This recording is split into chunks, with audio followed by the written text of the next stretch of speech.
जिसे मैं अपना शरीफ बाप समझती थी, मुझे नहीं पता था कि वह एक हवस का पुजारी निकलेगा। मेरे तो उस वक्त होश ही उड़ गए जब मेरे पिता ने मेरे सामने एक ऐसी शर्त रखी। हेलो दोस्तों, मेरा नाम शालिनी है। मैं 23 साल की हो चुकी हूँ। मेरा रंग गोरा है और मैं दिखने में काफी आकर्षक हूँ। मैंने अपने शरीर को पूरी तरह फिट रखा हुआ है। मेरी बॉडी एकदम शानदार है। हमारे घर में पिताजी, मैं और मेरी एक छोटी बहन है। आज से 3 साल पहले मेरी माँ की मृत्यु हो गई थी। उसके बाद मेरे पिताजी बहुत अकेला महसूस करने लगे थे।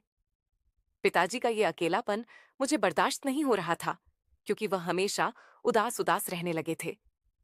लेकिन वह मुझे बहुत प्यार करते थे। मैं पिताजी को खुश रखने के लिए हर संभव कोशिश कर रही थी।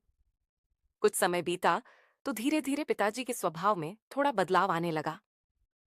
अब पिताजी मेरे साथ एक दोस्त की तरह रहने लगे थे। हम एक दूसरे से हर बात शेयर करने लगे थे। लेकिन पता नहीं क्यों पिताजी मुझे कभी कभी अजीब नजरों से देखते थे। एक दिन पता नहीं पिताजी के दिमाग में क्या चल रहा था। उन्होंने मुझसे कहा, शालिनी, क्या तुम्हारा कोई बॉयफ्रेंड है? मैं एकदम घबरा गई कि पिताजी ऐसी बातें कर रहे हैं। लेकिन मैंने उन्हें ना में जवाब दिया कि मेरा कोई बॉयफ्रेंड नहीं है। उन्होंने कहा, शालिनी, तुम मुझे बहुत खूबसूरत लगती हो, बिल्कुल वैसी जैसी तुम्हारी माँ दिखती थी। अब मुझे तुम्हारे साथ वही अपनेपन का एहसास होता है जैसा तुम्हारी माँ के साथ होता था। पिताजी की ये बातें सुनकर मेरे तो होश ही उड़ गए थे। इतने में मेरी छोटी बहन वहां आ गई और पिताजी को किसी काम से मार्केट लेकर चली गई। मैं तो पिताजी की उस बात से पूरी तरह हैरान थी। अब धीरे धीरे मैं पिताजी की नजरों को समझने लगी थी। यही सब सोचते सोचते कब मेरी आंख लग गई, पता ही नहीं चला। जब मैं उठी तो देखा कि काफी अंधेरा हो चुका था और घर में कोई नहीं था। शायद पिताजी और मेरी छोटी बहन अभी तक मार्केट से वापस नहीं आए थे। फिर मैं बाथरूम में जाकर नहाने लगी। तभी पिताजी और मेरी बहन मार्केट से आ गए। मैं उनके पास जाकर बातें करने लगी। फिर पिताजी बाहर किसी काम से चले गए और मैं घर का काम करने लगी। मैं सारा दिन पिताजी के बारे में ही सोच रही थी कि उन्होंने मुझे ऐसा क्यों कहा। तभी मेरी एक सहेली मेरे पास आई और बोली, अरे शालिनी, तुम क्या सोच रही हो? मैंने कहा, नहीं नेहा, मैं कुछ नहीं सोच रही। फिर मैंने उससे पूछा, नेहा यार, कोई ऑनलाइन पैसे कमाने का तरीका बताओ, कैसे पैसा कमाया जाए? क्योंकि मैं चाहती थी कि मैं खुद पैसा कमाऊं। अब मेरी पढ़ाई भी लगभग पूरी होने वाली थी। नेहा ने मुझे गुस्से से देखा और बोली, अरे चल यार, हमारे लिए पैसे कमाना कोई बड़ी बात नहीं है। फिर हम दोनों अपने अपने घर की तरफ चल पड़े, क्योंकि हमारी कॉलेज की क्लास खत्म हो चुकी थी। मेरी सहेली अपने घर की तरफ जा रही थी और मैं अपने घर की तरफ। तभी रास्ते में मैंने अपने पिताजी को देखा। उन्हें देखकर मैं एकदम चौंक गई। पिताजी अपने साथ किसी दूसरी औरत को लेकर घूम रहे थे और उन्हें शॉपिंग करवा रहे थे। बाद में मैंने उन्हें किसी होटल की तरफ जाते देखा। मुझे उन पर बहुत गुस्सा आ रहा था कि पिताजी ऐसे किसी पराई औरत को लेकर मार्केट में कैसे घूम रहे हैं और अपना सारा पैसा बर्बाद कर रहे हैं। फिर मैं उसी गुस्से में घर चली आई और पापा के आने का इंतजार करने लगी। मैंने अपनी छोटी बहन को ये कोई बात नहीं बताई कि उसके मन में पापा के प्रति कोई गलत विचार ना आए। फिर शाम को जब पापा घर आए तो मैं उनके कमरे में गई।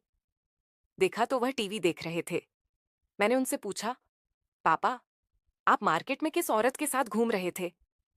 आपका ऐसा घूमना ठीक नहीं है। अभी कुछ समय पहले ही हमारी माँ की मृत्यु हुई है। लोग क्या सोचेंगे? पिताजी ने कहा, नहीं शालिनी, मुझे घूमना है। मुझे किसी की परवाह नहीं। उसके साथ घूमने में मुझे बहुत मजा आता है और मेरे लिए यही सही है। अब नहीं घूमा तो कब घूमूंगा? वह गुस्से में बोल रहे थे। मैंने उन्हें बहुत समझाया कि ऐसा मत करो, लेकिन वह नहीं मान रहे थे।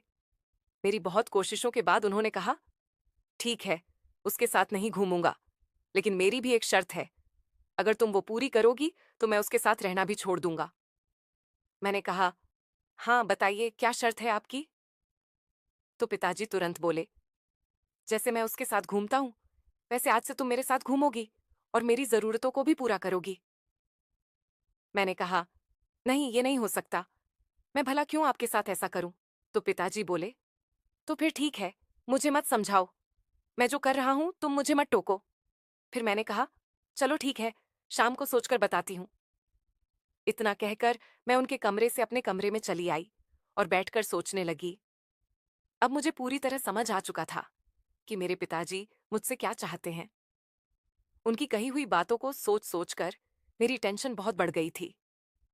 मैंने आज तक ये उम्मीद भी नहीं की थी कि मेरे पिताजी ऐसा सोच सकते हैं।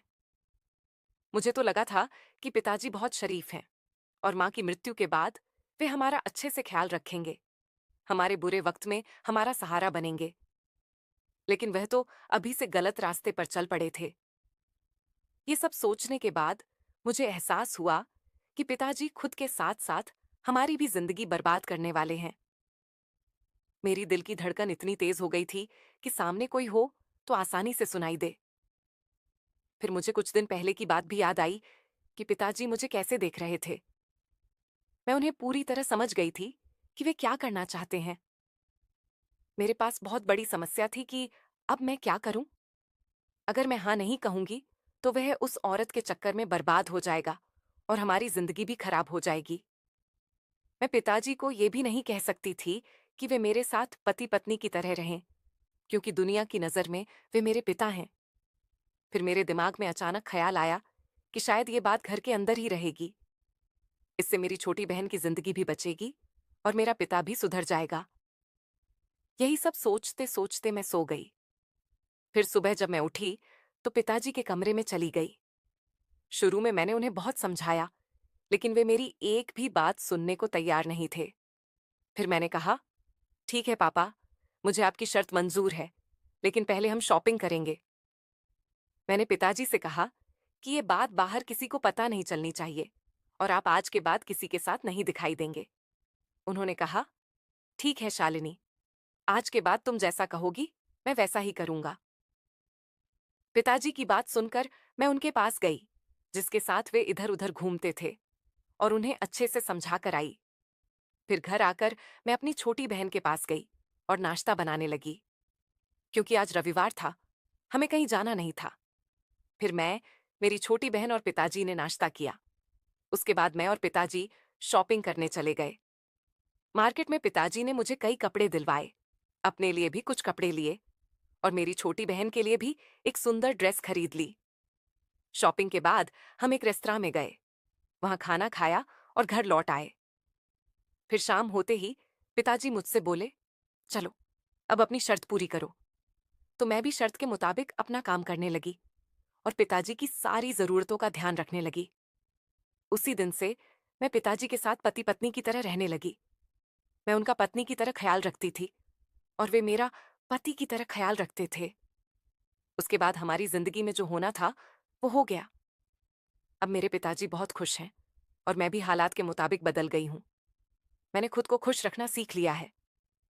अब पिताजी बहुत सुधर गए हैं। वे किसी के साथ घूमते भी नहीं, सिर्फ ऑफिस जाते हैं और घर आकर मेरे साथ पति पत्नी की तरह रहते हैं। इस तरह हम लोग खुशी खुशी अपनी जिंदगी बिता रहे हैं। आप सब मुझे गलत मत समझना। मुझे तो मजबूरी में ही पिताजी की सारी बातें माननी पड़ी, लेकिन इसमें मेरा कोई नुकसान नहीं हुआ, क्योंकि अगर मैं उनका ध्यान नहीं रखूंगी तो फिर कौन रखेगा। लगभग 6 महीने बाद मेरी जॉब का ज्वाइनिंग लेटर भी आ गया और मैं वहां ज्वाइन कर आई।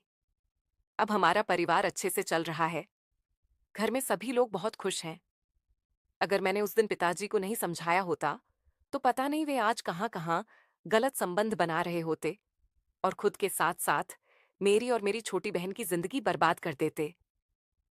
इस तरह मैं और मेरे पिताजी ने पति पत्नी की तरह रहकर हमारे घर को बचा लिया। और आगे तो आप समझ ही सकते हैं, वो तो आप सब जानते ही हैं। तो मेरे प्यारे दोस्तों, अगर आपको मेरी ये स्टोरी पसंद आई हो तो चैनल को सब्सक्राइब जरूर कर लेना और बेल नोटिफिकेशन ऑन कर लेना।